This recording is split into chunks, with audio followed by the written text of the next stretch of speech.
নমস্কার, অ্যাস্ট্রোলজিক্যাল টক্সে জানাই আপনাদের স্বাগতম।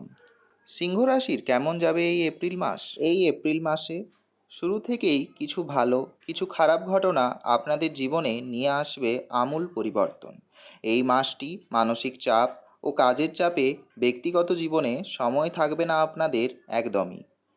বছরের এই সময় সূর্য মীন রাশি থেকে মেষ রাশিতে গোচর, অর্থাৎ মাসের শুরু থেকেই একটা চাপ বা ডাউনফল থাকলেও মাসের শেষ সময় ভাগ্যোন্নতির লক্ষণ রয়েছে সিংহ রাশির জন্য।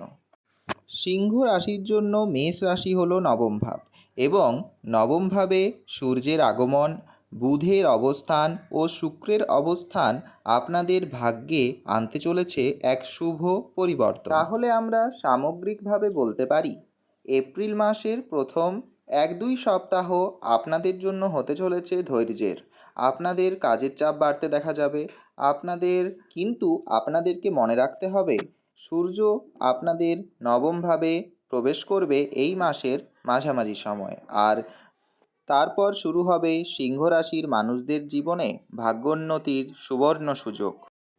এরকম আরও ভিডিও পেতে আমাদের চ্যানেল অ্যাস্ট্রোলজিক্যাল টক্সকে সাবস্ক্রাইব করুন।